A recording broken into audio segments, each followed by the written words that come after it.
గిరిజన సంక్షేమం విషయంలో గత సర్కారు చేసిన తప్పులను సరిదిద్దుతున్నట్లు మంత్రులు సీతక్క, అడ్లూరి లక్ష్మణ్ వెల్లడించారు. హైదరాబాద్ మాసప్ ట్యాంక్లోని దామోదర సంజీవయ్య సంక్షేమ భవన్లో 7వ గిరిజన సంక్షేమ సలహా మండలి సమావేశం జరిగింది.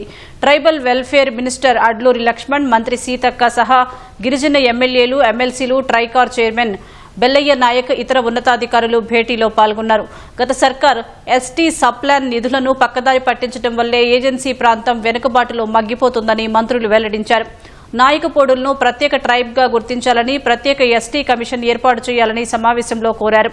గిరిజన సొసైటీలకు మరింత లబ్ది చేకూరేలా శాండ్ మైనింగ్ విధానంలో మార్పులు తేవాలని విజ్ఞప్తి చేశారు. 18 జిల్లాల్లో నూతనంగా ట్రైబల్ అధికారి పోస్టులు మంజూరు చేయాలని తీర్మానం చేసినట్లు వెల్లడించారు.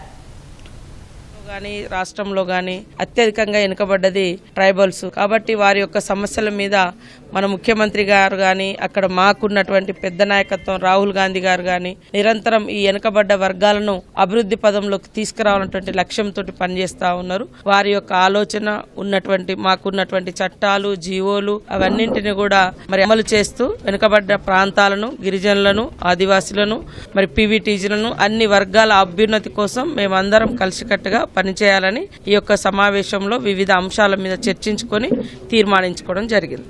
సుమారు 32 అంశాలు అంటే ఎజెండా అంశాలు గిరిజనులకు సంబంధించిన అనేక ఎడ్యుకేషన్ పరంగా కానీ, హెల్త్ పరంగా కానీ, భవిష్యత్తులో బడ్జెట్ పరంగా కానీ వారికి ఉన్నట్టు అనేక ఇబ్బందుల విషయంలో కూడా చర్చించుకోవడం జరిగింది. డాక్టర్ బిఆర్ అంబేద్కర్ రాజ్యాంగ నిర్మాత చట్టపరంగా మాకు ఇచ్చినట్టు ఒక ఏదైతే సలహా మండలి లోపల గిరిజనులకు సంబంధించిన ఒక సూచనలు ఏదైతే ప్రభుత్వాన్ని చేస్తే రికమెండేషన్స్ ఉంటాయో అది అమలయ్యే విధంగా రాష్ట్ర ప్రభుత్వం కానీ, కేంద్ర ప్రభుత్వం కానీ అమలు చేయాలనే ఒక చట్టాన్ని చేసింది. కాబట్టి దానిలో భాగంగా 7వ సలహా మండలి యొక్క అనేక అంశాలు చర్చించుకోవడం జరిగింది. గౌరవ ముఖ్యమంత్రి వర్యులు తప్పకుండా మేము ఏదైతే ఇవాళ రికమెండేషన్స్ అన్ని కూడా సలహాలు చర్చించినా వాటన్నిటి కూడా పరిష్కార మార్గం కూడా విధంగా మేము అందరం ముందుకెళ్తాం.